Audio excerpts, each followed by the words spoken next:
नमस्कार साथियों, easy easy life YouTube channel पर आप सभी का हार्दिक स्वागत है। हम पढ़ रहे हैं कक्षा 10 राजस्थान का इतिहास एवं संस्कृति की बुक को, जिसका हम आज 9वां चैप्टर राजस्थानी भाषा और साहित्य शुरू करने वाले हैं। तो आइए पढ़ते हैं।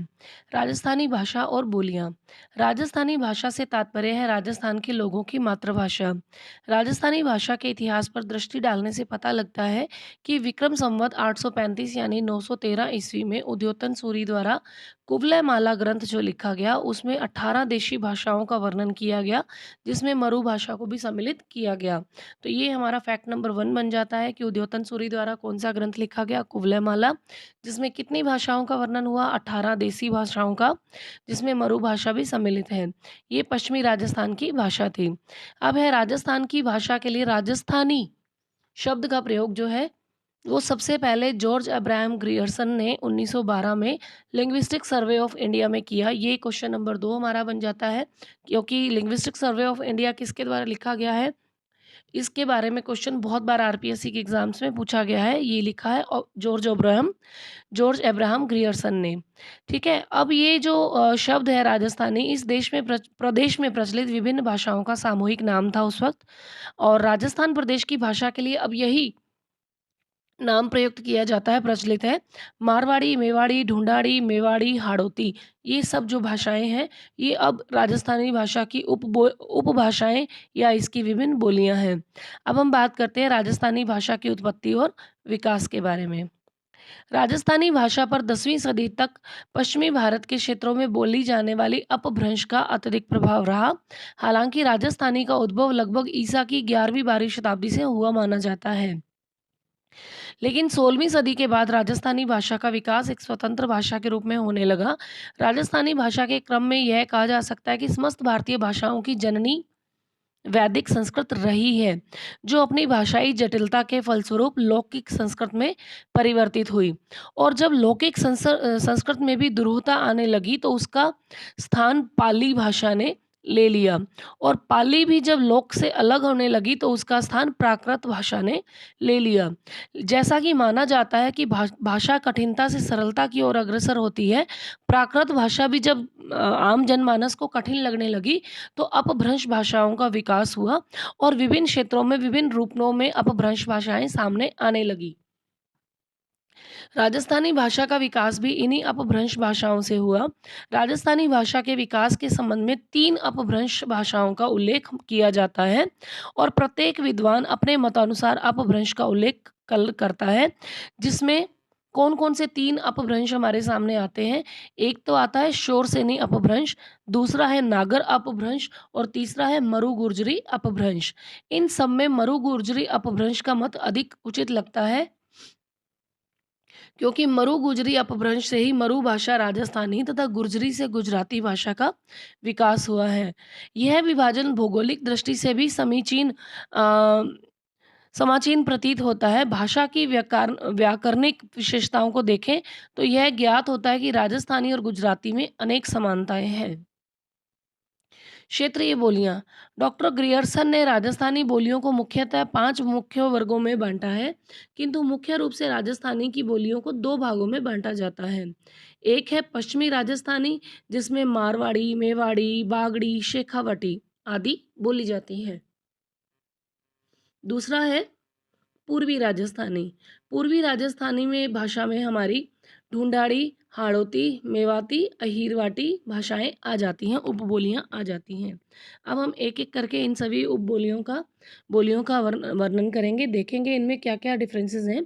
सबसे पहले है मारवाड़ी। राजस्थान के इतिहास और भौगोलिक क्षेत्र में मारवाड़ का महत्वपूर्ण स्थान है। मारवाड़ राज्य का भौगोलिक क्षेत्र बहुत विस्तृत रहा। इस क्षेत्र की बोली को मारवाड़ी नाम दिया गया। यही कारण है कि राजस्थानी बोलियों में मारवाड़ी बहुत महत्वपूर्ण है, और साहित्य सृजन भी अपेक्षाकृत यहाँ अधिक हुआ है। यही कारण है कि इसे कहीं-कहीं राजस्थानी का पर्याय भी माना जाता रहा है। प्राचीन मारवाड़ राज्य राजस्थान की पश्चिमी सीमा से जुड़ा रहा है, इसलिए मारवाड़ी को पश्चिमी राजस्थान से जोड़ा गया है। आज इस बोली के क्षेत्र में जोधपुर, बीकानेर, नागौर, बाड़मेर, जैसलमेर, पाली, शेखावाटी क्षेत्र का कुछ क्षेत्र संबद्ध रहा है। थली और गोड़वाड़ी बोलियाँ इसकी उपबोलियाँ हैं। तो हमारा क्वेश्चन नंबर जो 3 या 4 है, क्योंकि ये एक वर्गीकरण जो दिया गया है उसके अलावा अगर हम पर्सनली व्यक्तिगत तौर पर एक-एक भाषा के बारे में देखें, तो मारवाड़ी किस-किस क्षेत्र में बोली जाती है? देखिए, ये पहली बात कि राजस्थान की पश्चिमी सीमा क्षेत्र में है, जिसमें कौन-कौन से ज़िले आते हैं? जोधपुर, बीकानेर, नागौर, बाड़मेर, जैसलमेर, पाली, शेखावाटी का कुछ क्षेत्र, थली और गोड़वाड़ी इसकी उपबोलियाँ रही हैं। तो ये दोनों फैक्ट इसमें इम्पोर्टेंट हो जाते हैं। अब हम बात करते हैं मेवाड़ी भाषा की। राजस्थान के मेवाड़ क्षेत्र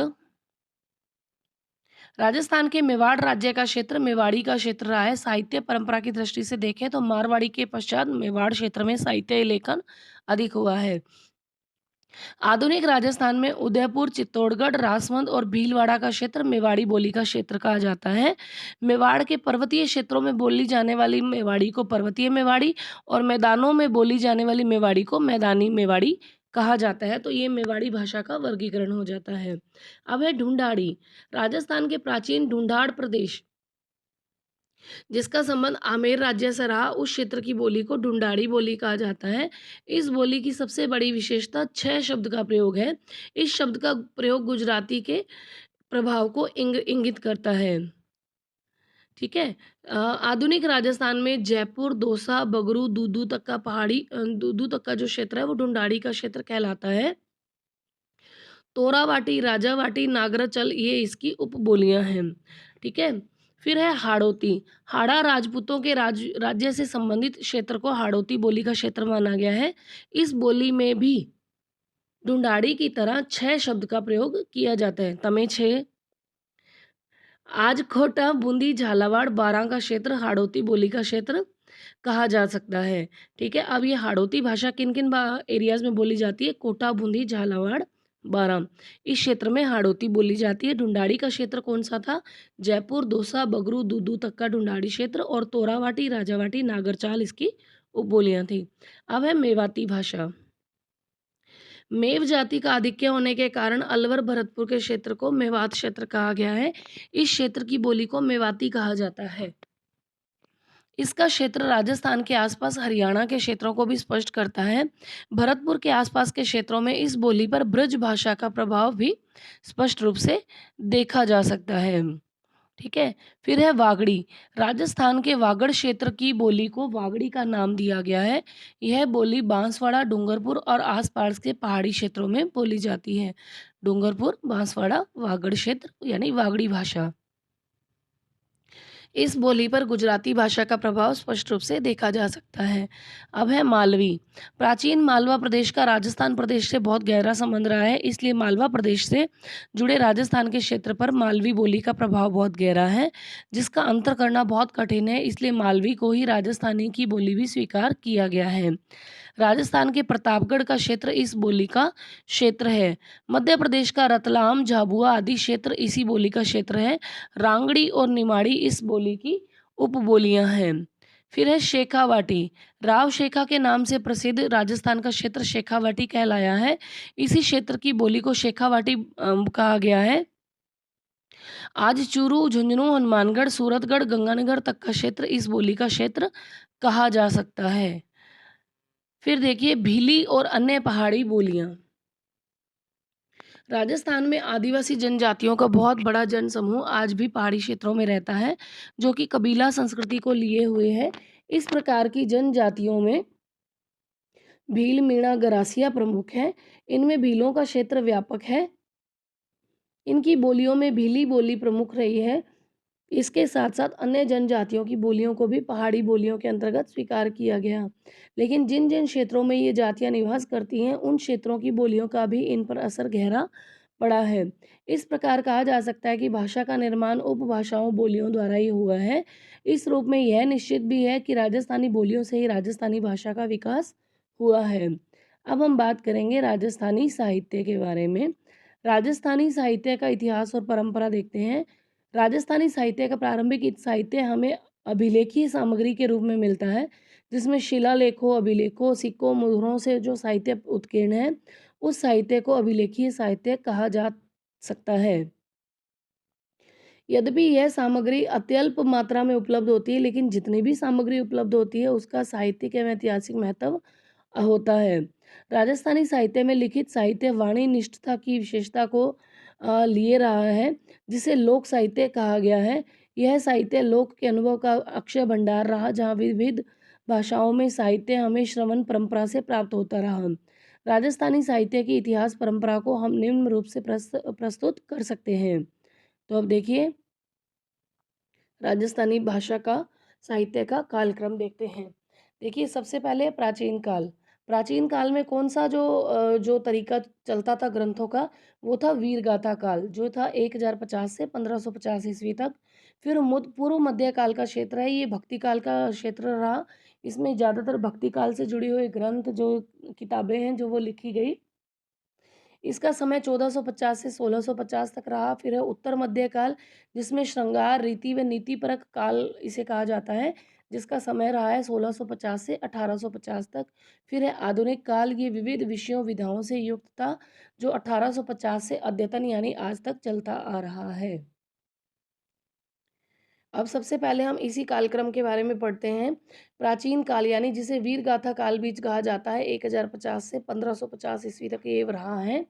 भारतवर्ष पर निरंतर होने वाले हमले पश्चिम दिशा से हो रहे थे।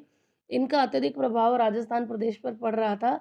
यहाँ के शासकों को संघर्ष करना पड़ रहा था। ऐसी परिस्थिति में संघर्ष की भावना को बनाए रखने के लिए समाज में वीर नायकों के आदर्शों को प्रस्तुत करने के लिए वीर रसात्मक काव्यों का सृजन किया गया। इस काल में वीरता का प्रधान काव्यों की प्रमुखता के कारण ही इस काल को वीर गाथा काल का नाम दिया गया है। इस काल की महत्वपूर्ण रचना श्रीधर व्यास की रणमल छंद है। श्रीधर व्यास की रणमल छंद प्राचीन काल की सबसे महत्वपूर्ण रचना कही जाती है। इस काल में जैन रचनाकारों की रचनाएं भी उल्लेखनीय रही है। अब है पूर्व मध्य काल, जिसे भक्ति काल भी कहा जाता है, 1450 से 1650 ईस्वी तक। राजस्थान के इतिहास में संघर्ष का लंबा इतिहास रहा। इन युद्धों ने धर्म और संस्कृति को व्यापक रूप से प्रभावित किया। संघर्षों के आधार पर साम्राज्य विस्तार के साथ साथ धर्म के प्रचार प्रसार की प्रवृत्ति भी दिखाई दी। ऐसी प्रवृत्ति से संघर्ष से मुक्त होने समस्त प्रकार के विभेदों को मिटाने के लिए जन सामान्य भक्ति की ओर प्रवृत्त होने लगा। ऐसे समय में कई संतों और भक्तों ने जन सामान्य को सही राह दिखाई तथा अपनी कलम से समाज में सभी प्रकार के भेदभावों को मिटाते हुए सद समाज की कल्पना को मूर्त प्रदान किया करने का प्रयास किया। इन संतों तथा भक्तों की रचनाओं की अधिकता के कारण इस काल को भक्ति काल का नाम दिया गया। इसी काल में विभिन्न संतों और उनके द्वारा प्रवृत्त संप्रदायों ने लोक में अपनी गहरी पैठ बनाई। लोगों ने उनके मार्ग का अनुसरण किया। ऐसे संप्रदायों में राम स्नेही, दादू पंथ, नाथ पंथ, अलखिया संप्रदाय, बिश्नोई संप्रदाय, जसनाथी संप्रदाय आदि प्रमुख हैं।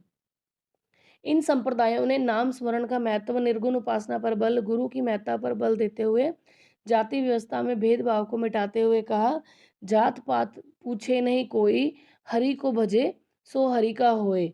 इसके साथ सगुन भगत कवियों ने अपने आराध्य देवों की वंदना, महिमा, ज्ञान अपनी रचनाओं के माध्यम से किया। इसी प्रकार की रचनाओं में भक्त शिरोमणि मीराबाई के पद भी आते हैं। पृथ्वीराज राठौड़ की बेली कृष्ण रुक्मणी भी आती हैं। माधोदास ददवड़िया की रामो रासो, ईसरदास की रामो रासो और ईसरदास की हरिरस और देवियान सायाजी झूला की नागदमण इसी क्रम की प्रमुख रचनाएं दिखाई देती हैं। फिर है उत्तर मध्य काल। श्रृंगार रीति एवं नीति परक काल इसे कहा जाता है। 1650 से 1850 ईस्वी का समय राजस्थानी साहित्य के उत्तर मध्य काल का साहित्य विविध विषयों से युक्त रहा। इस काल में राजनीतिक दृष्टि से अपेक्षाकृत शांति का काल रहा। शासकों ने अपने राज्य में कलाकारों और साहित्यकारों को संरक्षण प्रदान किया, जिन्होंने साहित्य और कला के विविध आयामों को विकसित किया। इस काल में श्रृंगार, रीति, काव्य तथा नीति से संबंधित रचनाएं प्रस्तुत की गई। लोक में प्रचलित प्रेमाख्यानों को विभिन्न ग्रंथों के रूप में प्रस्तुत किया गया। काव्य शास्त्र से संबंधित रचनाओं में कवि मंछाराम ने रघुनाथ रूपक प्रस्तुत किया तथा संबोधन परक नीति कारकों में राजियारा सोरठा, चक्रियारा सोरठा, भेरियारा सोरठा, मोतियारा सोरठा आदि रचनाएं प्रमुख हैं। अब हम बात करते हैं आधुनिक काल। विविध विषयों एवं विधाओं से युक्त। भारतीय स्वतंत्रता संग्राम के पहले संग्राम सन 1857 के पश्चात समाज में नवीन चेतना का संचार हुआ, जिसका व्यापक असर समाज के सभी वर्गों पर पड़ा। साहित्य भी इससे अछूता नहीं रहा और साहित्य में आधुनिक चेतना का संचार हुआ, जिसे साहित्य में आधुनिक काल का नाम दिया गया। राजस्थानी साहित्य में चेतना का शंखनाद मारवाड़ के कविराजा बांकीदास और बूंदी के सूर्यमल मिशन ने किया, जिनके क्रांतिकारी विचारों से समाज में चेतना जागृत हुई। इस चेतना को आगे की पीढ़ी के साहित्यकारों ने जगाए रखा, जिसका सुखद परिणाम हमारे देश की स्वतंत्रता प्राप्ति के रूप में प्राप्त हुआ। आधुनिक राजस्थान की साहित्य की गद्य और पद्य विधाओं में प्रचुर साहित्यिक सामग्री का सृजन हो रहा है और उस साहित्यिक सामग्री के आधार पर राजस्थानी साहित्य की परंपरा अत्यंत सुदृढ़ और महत्वपूर्ण है। अब हम बात करेंगे राजस्थानी गद्य पद्य की विशिष्ट विशेषताएं या उसकी शैलियाँ। देशी राज्यों के राजाओं ने अपने सम्मान, सफलताओं और विशेष कार्यों आदि के विवरण के रूप में अपना इतिहास लिखवाकर संचित किया। यह इतिहास ख्यात कहलाता है। जैसे दयालदासरी ख्यात, बीकानेर के राव बीकाजी से लेकर महाराजा अनूप सिंह तक का इतिहास संचित है। मुहनोत नैन्सी द्वारा रचित मुहनोत नैन्सीरा ख्यात इस परंपरा की विशिष्ट रचना है। अब हम बात करते हैं वचनिका। संस्कृत के वचन शब्द से बना वचनिका एक काव्य विधा के रूप में साहित्य में प्रचलित हुआ। वचनिका एक ऐसी तुकांत गद्य पद्य रचना है जिसमें अंत्य अनुप्रास मिलता है। यद्यपि इसके अपवाद भी मिलते हैं। राजस्थानी भाषा की दो अत्यंत प्रसिद्ध वचनिकाओं में शिवदास गार्डन की लिखी हुई अचलदास खिचीरी वचनिका और खिड़िया जग्गारी कही राठौड़ रतन सिंह महे सदा सोतरी वचनिका प्रमुख है। अब है दवावैत। दवावैत कलात्मक गद्य का एक अन्य रूप है जो वचनिका काव्य की तरह ही है। वचनिका राजस्थानी में लिखी होती है, किंतु दवावैत उर्दू और फारसी के शब्दों से युक्त होती है। इनमें कथा के नायक का गुणगान, राज्य वैभव, युद्ध, आखेट, नखरा, नक्षिक आदि का वर्णन तुकांत और प्रभाव युक्त होता है। और इन दवावेतों में अखमाल देवडारी दवावैत, महाराणा जवान सिंह दवावैत, राजा जय सिंह दवावैत आदि प्रमुख दवावैत ग्रंथ हैं। अब है वात। वात क्या चीज़ है? कहानी की तरह बात कहने और सुनने की विशेष विधा है। कथा कहने वाला कथा कहता चला जाता है और सुनने वाला हुंकारा, बीच बीच में हाँ जैसे शब्दों का प्रयोग, जिससे कथाकार को लगे कि श्रोता रुचि ले रहा है। और इन वातों में जीवन के हर पक्ष, युद्ध, धर्म, दर्शन, मनोरंजन पर प्रकाश डाला गया है। गद्य में, पद्य में तथा गद्य पद में तीनों रूपों में बातें मिलती हैं। राव अमर सिंह जी वात, खिंचियारी वात, पाबूजी वात, कानड़देरी वात, अचलदास खिचीरी वचनिकार अचलदास खिचीरी वात। अब है झमाल। झमाल राजस्थानी काव्य का मात्रिक छंद है। इसमें पहले पूरा दोहा, फिर पांचवें चरण में दोहे के अंतिम चरण को दोहराया जाता है, जिसमें राव इंदर सिंगरी झमाल काफी प्रसिद्ध है। अब हम बात करेंगे झूलना। झूलना राजस्थानी काव्य का मात्रिक छंद है। इसमें 24 अक्षर के वर्णिक छंद के अंतर्गत में वर्णिक छंद के अंत में यगण होता है। अमर सिंह राठौड़रा झूलना, राजा गज सिंह रा झूलना, राव सुल्तान देवड़ेरा झूलना आदि प्रमुख झूलना रचनाएं हैं। फिर है पर्ची। संत महात्माओं की का जीवन परिचय राजस्थानी भाषा में जिस पद्यबद्ध रचना में मिलता है उसे पर्ची कहा जाता है। संत नामदेव री पर्ची, कबीर री पर्ची, संत रैदास री पर्ची, संत पीपारी पर्ची, संत दादूरी पर्ची, मीराबाई री पर्ची आदि प्रमुख पर्ची रचनाएं हैं। फिर है प्रकाश। किसी वंश अथवा व्यक्ति विशेष की उपलब्धियों या घटना विशेष पर प्रकाश डालने वाली कृतियों को प्रकाश कहा जाता है। किशोर दास का राज प्रकाश, आशिया मान सिंह का महायश प्रकाश, कविया कर्णिदान का सूरज प्रकाश आदि प्रमुख ग्रंथ हैं। फिर है मरसिया। राजा या किसी व्यक्ति विशेष की मृत्यु के बाद शोक व्यक्त करने के लिए मरसिया काव्यों की रचना की गई है। इसमें उस व्यक्ति के चारित्रिक गुणों के अतिरिक्त अन्य महान कार्यों का भी वर्णन किया जाता है। राणे जगपतराव मरसिया मेवाड़ महाराणा जगत सिंह की मृत्यु पर शोक प्रकट करने के लिए लिखा गया था।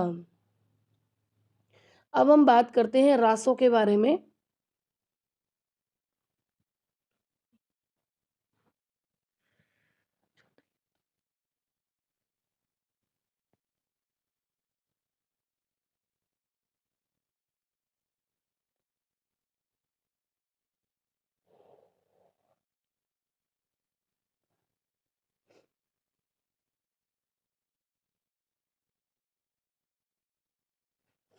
अब हम बात करते हैं रासों के बारे में। मोतीलाल मेनारिया कहते हैं कि जिस काव्य ग्रंथ में किसी राजा की कीर्ति, विजय, युद्ध, वीरता आदि का विस्तृत वर्णन हो, उसे रासो कहते हैं। रासो ग्रंथों में चंद्रप्रदायी का पृथ्वीराज रासो, नरपति नालय का बीसलदेव रासो, गिरधर आसिया का सगत रासो, दौलत विजय का खुमान रासो, कुंभकर्ण का रतन रासो, जोधपुर का हमीर रासो प्रमुख है। इसी तरह से रूपक देखते हैं, किसी वंश अथवा व्यक्ति विशेष की उपलब्धियों के स्वरूप को दर्शाने वाली काव्य कृति रूपक कहलाती है, जिसमें गज गुण रूपक, रूपक गोगा दे जीरो, राज रूपक आदि रूपक काव्य हैं। फिर है विगत। विगत से किसी विषय का विस्तृत विवरण प्राप्त होता है। इसमें इतिहास की दृष्टि से शासक, उसके परिवार, राज्य के क्षेत्र, प्रमुख व्यक्ति, उनके राजनीतिक सामाजिक व्यक्तित्व का वर्णन मिलता है। विगत में उपलब्ध आंकड़े आर्थिक दृष्टि से भी उपयोगी रहे हैं। मुनोत नैन्सी की मारवाड़रा परगना री विगत में प्रत्येक परगने की आबादी, रेख, भूमि, किस्म, फसलों का हाल, सिंचाई के साधन आदि की जानकारियां प्राप्त होती हैं। अब बात करते हैं वेली की। वेली ग्रंथ वेलियो छंद में लिखे हुए हैं। इनके विविध विषय रहे हैं जो धार्मिक ऐतिहासिक रहे हैं। दईदास जैतावत री वेली, रतन सी खीवावत री वेली, राव रतन री वेली आदि प्रमुख वेली ग्रंथ हैं। वेली परंपरा की प्रमुख रचना पृथ्वीराज राठौड़ की लिखी हुई वेली किशन रुक्मणी री है। पृथ्वीराज राठौड़ ये वही हैं जिन्होंने राणा प्रताप को एक पत्र भी लिखा था और जिनके ऊपर बाद में कन्हैया लाल सेठिया जो चूरू सुजानगढ़ से संबंधित रहे हैं, जिन्होंने पातल और पीतल नाम की कविता भी इनके ऊपर लिखी थी। ठीक है, और ये अकबर के दरबार में थे पृथ्वीराज राठौड़। ठीक है, फिर है साखी। साखी शब्द सा, साक्षी से बना है। साक्षी शब्द शब्द से बना है। साखी परक रचनाओं में संत कवियों ने अपने द्वारा अनुभव किए गए ज्ञान का वर्णन किया है। साखियों में सोरठा छंद का प्रयोग होता है। कबीर की साखियां प्रसिद्ध हैं। फिर है सिलोका। सिलोका साधारण पढ़े लिखे लोगों द्वारा लिखे गए हैं, इसलिए ये जन साधारण की भावनाओं को आम जन तक पहुंचाते हैं। राव अमर सिंह सिलोका, अजमाल जीरो सिलोको, राठौड़ कुशल सिंह रो सिलोको, भाटी केहर सिंह रो सिलोको आदि प्रमुख सिलोके हैं। अब है आधुनिक राजस्थानी साहित्य। मारवाड़ के कवि राजा बांकीदास और सूर्यमल मिशन ने राजस्थानी जनमानस में जिस राष्ट्रीय चेतना का बीज बोया था, वही चलकर आधुनिक काल के अनेक कवियों की कविताओं में प्रकट हुआ। इन्हीं के साथ हिंगलाजदान कविया और शंकरदान सामोर का भी नाम लिया जाना जरूरी है। आधुनिकता का संबंध केवल काल से नहीं अपितु विचार और सोच से भी होता है। जीवन को देखने समझने की वैज्ञानिक दृष्टि और यथार्थपरक दृष्टिकोण आधुनिकता की विशेषताएं हैं। कवि उमरदान की कविताओं में संवत 1956 के अकाल से दुखी जनता का मार्मिक चित्रण किया गया है। साथ ही पाखंडी साधुओं को बेनकाब किया गया है। रामनाथ कविया ने द्रौपदी विनय से नारी चेतना को जागृत किया। फिर देखिए केसरी सिंह बारठ, विजय सिंह पथिक, जयनारायण व्यास, हीरालाल शास्त्री, गोकुल भाई भट्ट, माणिक्यलाल वर्मा, जन कवि गणेशी लाल व्यास राजस्थान के ऐसे कवि हैं जिन्होंने आज़ादी की लड़ाई में भाग लेने के लिए इस लड़ाई के लिए अपनी कलम को भी हथियार बनाया। इसमें गणेशी लाल व्यास ऐसे कवि हैं जिन्होंने खुद आज़ादी की लड़ाई में भाग लिया और आज़ादी के बाद अपने मोह भंग को भी कविताओं में प्रखर रूप में प्रकट किया। रेवत दान चारण की रचनाएं सामंती शोषण के प्रति आमजन को जगाने का काम करती हैं। राजस्थानी के अनेक कवियों ने जन जन तक अपनी बात पहुंचाने के लिए कवि सम्मेलनों को माध्यम बनाया। एक समय था जब राजस्थानी कवि मेघराज मुकुल की सेनानी कवि सम्मेलनों की सर्वाधिक लोकप्रिय कविताओं में मानी जाती थी। इन्होंने जो लिखा है राणा मांग्यो सेनानी सिर काट दे दियो शतरानी, इसके ऊपर ये मांगी है, एक कविता लिखी गई है। ये बहुत ज़्यादा फेमस रही है, लोकप्रिय कविताओं में मानी जाती थी। सत्यप्रकाश जोशी अपने मौलिक और गैर पारंपरिक सोच के लिए अलग ही स्थान रखते हैं। 1960 में प्रकाशित उनकी काव्य कृति राधा किसने लिखी है? सत्यप्रकाश ज्योति ने। इस दृष्टि से उल्लेखनीय है कि जहां आम राजस्थानी कविता युद्ध गौरव का गान करती है, वहीं जोशी अपनी नायिका राधा के माध्यम से श्री कृष्ण को यह संदेश देकर कि भयंकर युद्ध टाल दें, युद्ध के विरोध में खड़े दिखाई देते हैं। इसी प्रकार कन्हैयालाल सेठिया, जिनके गीत धरती धोरारी को तो राजस्थान का आदर्श गीत भी कहा जा सकता है, की रचनाएं तो गहरी नींद में सोई हुई आत्मा को भी जगा दें ऐसी क्षमता रखती हैं। मिंजर और लील टांस, देखिए ये मिंजर और लील टांस सेठिया जी के प्रमुख काव्य संग्रह हैं। सातवें दशक के मध्य तक राजस्थान की आधुनिक कविता का पहला दौर चला। राजस्थान में राजस्थानी भाषा में मरुवाणी, जलम भोम, जानकारी, ओलमो, लाडेसर, हरावल, राजस्थली, ईसरलाट, राजस्थानी एक हेलो, दीठ, चामल, अपरंच जैसी अनेक साहित्यिक पत्रिकाएं प्रकाशित हो रही थी, जिनके माध्यम से बहुत सारे नए नए कवि सामने आ रहे थे। यह वही समय है जब पारस अरोड़ा की जुड़ाव, गोवर्धन शेखावत की गांव, तेज सिंह जोधा की कठे वेगो है, मणि मधुकर की सोजती गेट, पग फेरो, हरीश बदानी की बाल बोले सरनाटो, बाथा में भूगोल, चंद्र प्रकाश देवल की पागी, कावड़, मारग और अर्जुन देव चारण की रिंद्रोई, मालचंद तिवाड़ी की उतर्यों है आबो आदि रचनाओं ने राजस्थानी साहित्य को नई ऊंचाइयां प्रदान की। शिवचंद्र भरतिया को राजस्थानी भाषा का प्रथम आधुनिक गद्यकार कहा जा सकता है। रानी लक्ष्मी कुमारी चूड़ावत ने राजस्थान के अतीत को सजीव करने के लिए ऐतिहासिक सांस्कृतिक गौरव गरिमापूर्ण कहानियां लिखी, जैसे मांझल रात, अमोलक वाता, मूमल, गिर ऊंचा ऊंचा गढ़ा, केरे चकवा बात। और इसी तरह से विजयदान देथा ने अपनी बातारी फुलवाड़ी, जिसके 13 खंड 13 पुस्तकें वॉल्यूम्स निकले, श्रृंखला में राजस्थान की यत्र तत्र बिखरी लोक कथाओं का ऐसा कुछ अनूठा संकलन किया कि उन्होंने खूब प्रसिद्धि ली। विजयदान देथा के कुछ प्रमुख राजस्थानी हिंदी कहानी संग्रह हैं, जैसे दुविधा, उलझन, अलेखू हिटलर, सपन प्रिया, अंतराल आदि। दुविधा नामक विजयदान देथा की कृति पर तो पहेली नामक की फिल्म का निर्माण भी हो चुका है। ये शाहरुख खान अभिनीत फिल्म है। इनकी कृति चौधराइन की चतुराई को भी बेहद पसंद किया जाता है। यादवेंद्र शर्मा चंद्र की कहानियां उनके संग्रह जमारो समंद अर्थार में संग्रहित हैं। उनके कुछ उपन्यास हैं, हूँ गोरी किण पीवरी, जोग संजोग, चांदा सेठानी आदि। इसी प्रकार नथमल जोशी की कहानी संग्रह परनेवड़ी कुंवारी और उपन्यास आभे पटकी, धोरारो धरी, एक बीननी दो बीन भी बहुत प्रसिद्ध हैं। प्रसिद्ध कहानीकारों में डॉक्टर नरसिंह राजपुरोहित, अन्नाराम सुदामा, रामेश्वर दयाल श्रीमाली, डॉक्टर मनोहर शर्मा सांवरदैया आदि प्रमुख हैं। अब हम बात करते हैं साहित्यिक पत्रकारिता की। राजस्थान की साहित्यिक पत्रकारिता का वैभवपूर्ण इतिहास रहा है। इन साहित्यिक लघु व अनियतकालीन पत्रिकाओं ने राजस्थान के लेखन को ही गति प्रदान करने के साथ हिंदी प्रदेशों के साहित्यकारों को भी एक मंच प्रदान किया।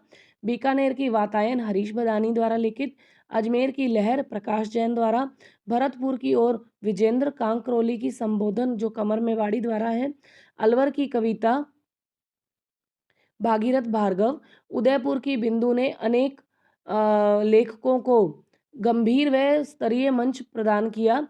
संप्रेषण चंद्र भानु भारद्वाज, मधु माधवी, नलिनी उपाध्याय के साथ राजस्थानी साहित्य अकादमी की पत्रिका मधुमती ने भी राजस्थान में साहित्यिक वातावरण बनाने में योगदान दिया। राजस्थानी भाषा की पत्रिकाओं में राजस्थानी भाषा साहित्य संस्कृत अकादमी बीकानेर की जागती ज्योत के अतिरिक्त सत्यप्रकाश जोशी की हरावल, किशोर कल्पनाकांत की ओलियों, कवि चंद्र सिंह द्वारा स्थापित मरुवाणी प्रमुख है।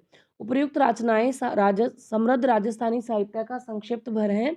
सच्चाई है कि राजस्थानी साहित्य का भंडार इतना विपुल है कि उसका संपूर्ण वर्णन करना किसी एक सीमा में संभव नहीं है। तो इस तरह से हमारे ये जो क्वेश्चन है वो जो चैप्टर हमारा पूरा होता है। तो आज के लिए इतना ही। जुड़े रहिए इस इजी लाइफ यूट्यूब चैनल के साथ। चैनल को लाइक, शेयर और सब्सक्राइब करना ना भूलें। जल्द ही मिलते हैं इसके एक और नए चैप्टर के साथ। तब तक के लिए धन्यवाद, हार्दिक आभार।